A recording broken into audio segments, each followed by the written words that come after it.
우리 속담에 공짜라면 무슨 물도 마신다라는 말이 있죠. 양잿물도 마신다라는 말이 있습니다. 이 속담은 공짜를 좋아하는 이런 모습들을 이 비꼰말이기도 하면서 동시에 공짜란 목숨을 대가로 치러야 할 만큼 비싼 것이기도 하다라는 것을 우리에게 경고해 주기도 합니다. 올해 2월에 어떤 구직 사이트에서 저녁 시간마다 서류 봉투를 지정해 준 장소로 배달만 해줄 때마다 건당, 서류 한 건당 5만 원씩을 드리겠습니다. 하루에 2-3건 정도만 서류 배달을 해주시면 됩니다. 라는 공고가 떴습니다. 하루에 3건씩만 해도 일당 얼마를 받는 거죠? 한 건당 5만 원이니까 15만 원.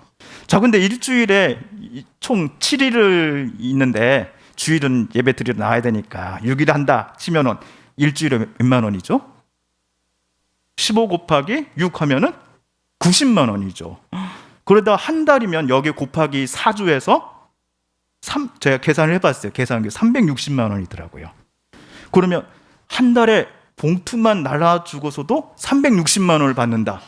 야, 정말 솔깃 다치죠. 그런데 이 공고를 보고서 어떤 대학생이 궁금하잖아요. 그래서 회사에다 전화를 걸어서 문의를 받았는데 내내 전화 받는 내내 뭔가 이렇게 찜찜한 겁니다. 그래서 이 대학생이 경찰에 신고를 했습니다. 경찰에 조사를 해보니 이 업체가 지원자에게 배달하라고 공고 낸 그 서류는 사실 불법 사채와 관련된 서류였던 겁니다. 과거 재판 판례에 보면 공고를 낸 회사를 경찰에 신고하지 않고 서류 배달 일을 한 이 아르바이트 학생도 불법 조직의 일원으로 간주되어서 형사처벌을 받았습니다. 실형을 선고받은 아르바이트생으로서는 정말 억울할 겁니다. 저는 이 회사가 그런 회사인 줄 몰랐습니다. 그저 시키는 대로만 하면 돈을 준다고 해서 저는 배달 일을 했을 뿐이에요. 서류도 안 열어봤다라고요. 라고 항변했지만 재판부는 그를 너도 조직의 일원이야 라고 간주해버렸습니다. 세상에는 공짜가 없다라고 재판부가 판단했기 때문이죠. 제 핸드폰에도 싼 이자에 돈 급하게 빌려드립니다. 사장님이라는 문자가 자주 옵니다.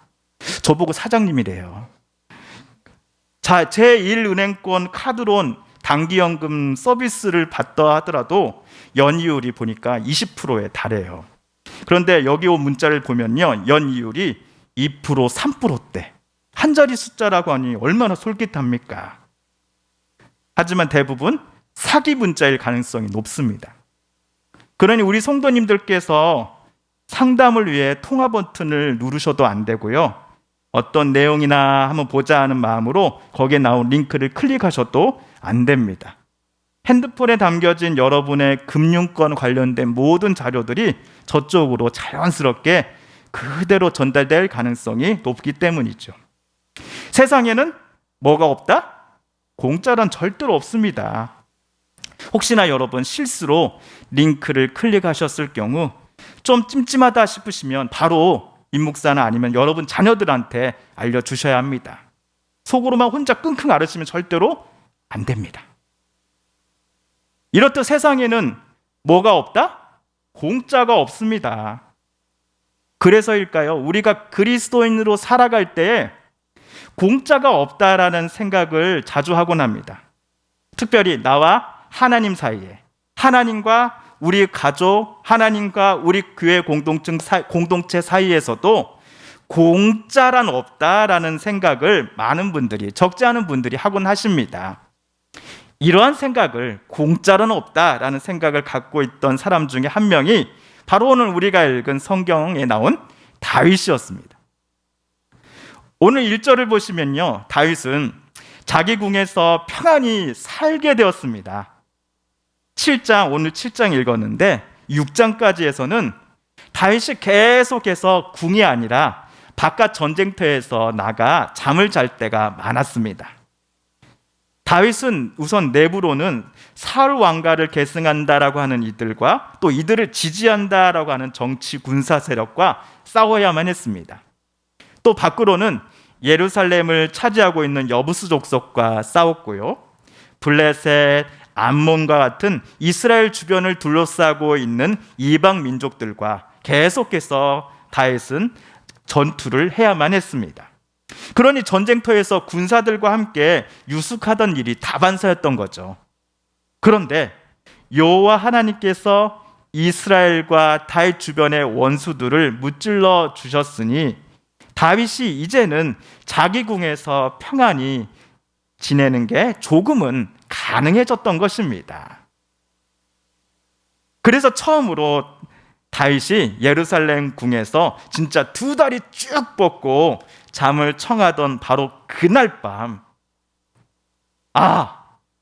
언약궤가 휘장 가운데 보관되어 있었지라는 사실이 다윗의 마음에 갑작스럽게 떠오른 겁니다. 오늘 말씀 2절을 한번 같이 보실까요? 시작.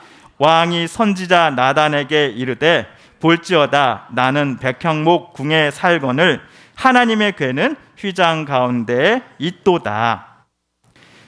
블레셋에게 빼앗겼던 하나님의 언약궤를 다윗이 되찾아와서는 언약궤를 위해 특별히 만들어 놓은 장막에다가 다윗은 그것을 고이 모셔놓기는 했습니다.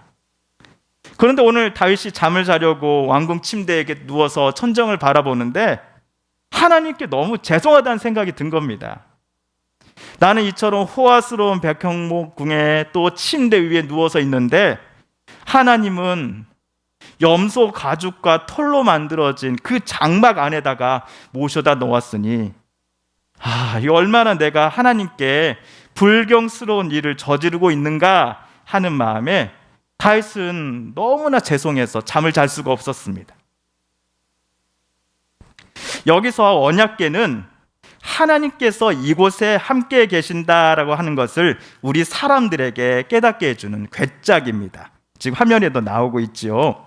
모세 당시에 출애굽을 한 후에 하나님께서 모세에게 만들라고 지시하신 여러 성막과 관련된 물품들 중 하나인데 자세한 내용은 우리 출애굽기 묵상 중에 다시 한번 보도록 하겠습니다. 우리가 구약 성경을 창세기부터 말라기까지 쭉 읽다 보면은 하나님의 은혜를 입고서도 그 은혜를 자기 공로로 내가 했어, 내가 했기 때문에 가능한 일이야 라고 돌리는 사람들이 종종 등장합니다.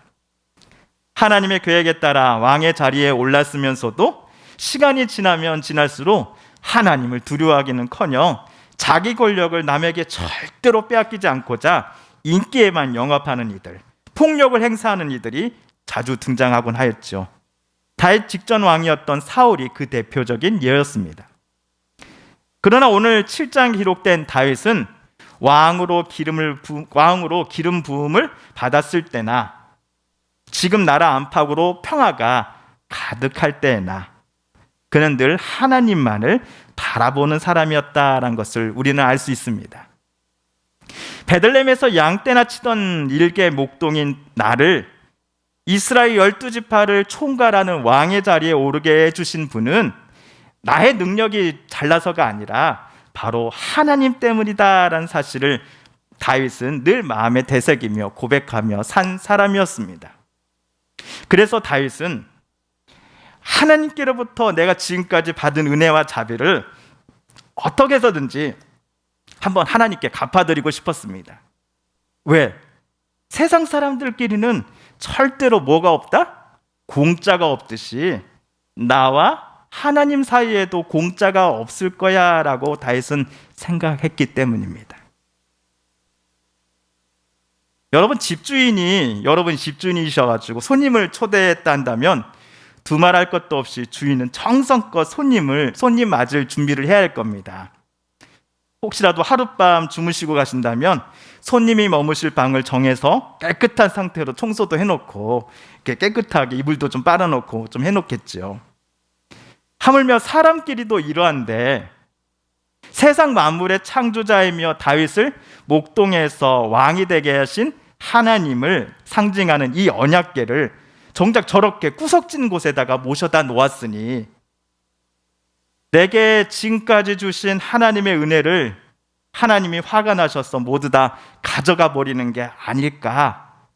나를 하나님께서 죽이시는 것까지는 아니라 할지라도 나에게 복 주시는 것을 이제는 멈추시지는 않을까 하는 두려움이 다윗에게 찾아온 것이죠. 하나님께서 나에게 주신 은혜 100%는 아닐지라도 만분의 1, 신분분의 1이라도 하나님께 대갚아 드리는 것이 하나님의 자녀된 도리, 하나님께 은혜 받은 자의 도리라고 다윗은 생각했기 때문입니다. 왜? 세상에는 절대로 공짜가 없다라는 것을 다윗은 누구보다도 잘 알고 있는 사람이었기 때문이죠. 그래서 다윗은 당장 그날 밤 선지자 나단을 부릅니다. 나단 선지자님, 한 가지 상의 드릴 게 있습니다. 제가 하나님을 위한 특별한 집을 만들어 드리고 싶습니다. 자, 이 계획에 하나님은 승낙하셨습니까? 아니면 승낙하지 않으셨습니까? 승낙하지 않으셨습니다. 다윗의 계획을 기뻐하지 않으셨습니다. 하나님을 위한 집을 짓겠다라고 하는 이러한 다윗의 계획을 절대로 실행에 옮기지 말라라고 신신당부하셨습니다. 설령 하나님을 위한 집, 성전을 짓겠다고 한다면 다윗, 너 때는 안 되고 내 아들 때나 허락해 줄게 라고 하나님은 선지자 나단을 통해 말씀하신 겁니다. 성전을 건축하겠다라고 하는 다윗의 마음에 혹시 불순한 마음이 있다라고 하나님께서 판단하셨기 때문일까요? 다윗 이 녀석이 내게 더 큰 부탁을 하려고 성전 지어주겠다라고 말하는 것 아니야? 라고 하나님이 생각하셔서일까요? 물론 그 이유 때문은 아닐 것입니다. 우리가 앞에서 짧게 살펴본 이 다윗은 하나님 앞에 정말 정직했고 진실하다라는 것을 누구보다도 하나님이 잘 알고 계시기 때문이지요. 그렇다면 하나님께서 다윗이 하나님의 집을 짓겠다라는 것을 왜 허락하지 않으셨을까요? 그 이유가 오늘 6절에 나옵니다. 6절을 같이 읽어볼까요? 시작. 내가 이스라엘 자손을 애굽에서 인도하여 내던 날부터 오늘까지 집에 살지 아니하고 장막과 성막 안에서 다녔나니. 고대 근동 사람들은 자기네들이 지은 화려한 이 건물 안에 그들이 믿는 신이 마치 사람처럼 살게 될 것이다 라고 생각하였습니다. 그러나 오늘 말씀에 따르면 하나님은 어느 한 곳에만 머무시는 분이 아님을 우리는 알 수 있습니다.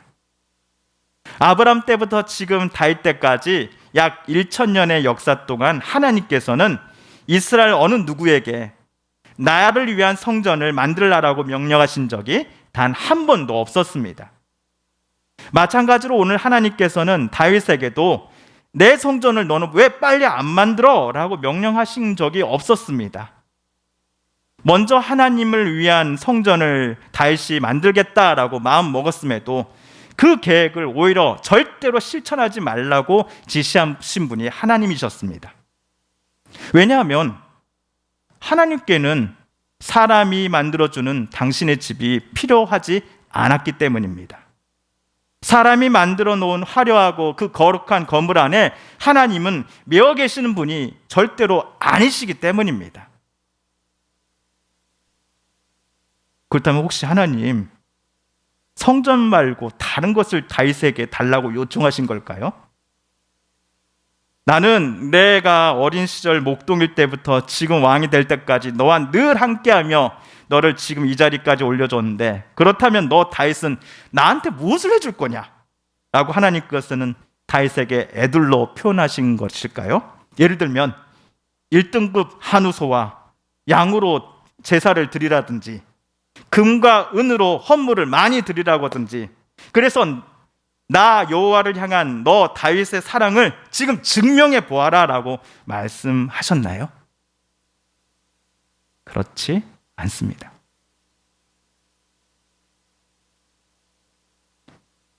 기쁜 마음으로 하나님을 위한 성전 짓겠다라고 했다가 하나님께로부터 제지를 당한 다윗은 표정이 어떠했을까요? 시무룩했을 겁니다. 또 불안한 마음이었을 겁니다. 하나님께서 혹시 나를 싫어하셔서 못마땅하게 여기시는 부분이 있으셔서 내 제안을 하나님이 거절하신 것은 아닐까 하는 마음이 있었을 겁니다. 그러나 잠시 후 다윗의 얼굴은 환한 웃음꽃이 피어납니다. 성전 건축을 제지당한 이 다윗에게 오늘 하나님은 다윗 왕조를 견고하게 세워주실 것을 약속하셨기 때문입니다. 더군다나 하나님께서 다윗을 이어서 왕이 될 아들에게 아버지와 같은 존재가 되어주시겠다라고 말씀하셨기 때문이지요. 다윗이 이러한 약속을 받을 수 있었던 것이 다윗이 크고 화려한 성전을 지어드려서여 이런 복을 받게 된 것일까요? 다윗이 지금까지 하나님을 향해 가졌던 마음과 삶의 태도를 하나님께서 너무나 잘 알고 계시기에 성전을 짓는 것과는 상관없이 오늘과 같은 다윗의 후손과 이스라엘에 대한 약속을 하나님께서 먼저 오늘 해주셨던 겁니다. 세상에는 공짜가 없다는 생각, 내가 상대방에게 이것을 주면 저 사람도 나에게 이런 비슷한 것을 줄 거야 라고 우리 솔직히 기대하곤 합니다. 이런 세상의 법칙을 하나님께도 우리가 적용할 때가 많습니다. 내가 하나님께 뭔가를 해드리지 않으면 하나님께서 나 싫어하실 거야. 복 주시지 않을 거야. 나 말고 내 자녀들을 하나님께서 힘들게 하실지도 몰라 라는 생각 말입니다. 은근히 교회들이 이러한 성도들의 심리를 이용해서 이렇게 말하곤 합니다. 여러분, 하나님께로부터 복받기 원하신다면 교회 예배에 절대로 빠지지 마십시오. 하나님께서 주시는 은혜를 계속해서 경험하고자 한다면 교회 봉사를 누구보다도 더 열심히 하십시오. 갑절로 주시는 하나님의 은총을 기대하고자 하신다면 성전을 재건축하려고 결심했으니 우리 성도님들 하나님의 집을 위해 조금 무리가 되더라도 열심히 헌금해 주십시오 라는 말들 가끔 들어보셨을 겁니다. 이런 말들이 여러분 절대로 현혹되지 마십시오. 이런 말들은 하나님을 세상의 가치관에 따라 똑같이 행동하는 분으로 만들어 버리는 겁니다. 그런 식의 말들은 오늘 다윗을 아무 조건 없이 복 주시고 은혜를 베푸신 하나님 위에다가 붓으로 엉망진창 덧칠을 한 그림과 같습니다. 방금과 같은 말들은 오늘 다윗에게 아무 조건 없이 은혜를 베푸시는 하나님을 내가 너에게 열을 줬으니 너는 나에게 적어도 하나는 내놓아야지 않겠어? 그래야 내가 너에게 또 복을 주지 않겠어? 라고 말씀하시는 그런 분으로 만들어 버리는 겁니다. 우리말 은혜로 번역된 이 히브리어가 헤세드라고 합니다. 여러분 한번 같이 한번 따라 볼까요? 히브리어 말로 오랜만에 나왔는데요. 헤세드. 예. 이 헤세드라는 단어가 우리말 은혜라는 단어뿐만 아니라 자비, 인애, 국률이라는 우리말로 경우에 따라 다양하게 번역된 게 있습니다. 예를 들면 우리가 정말로 좋아하는 시편 23편 6절을 암송하시는 분도 계실 겁니다. 6절에 보시면 이렇게 되어 있죠. 내 평생에 선하심과 인자하심이 반드시 나를 따르니 내가 여호와의 집에 영원히 살리로다.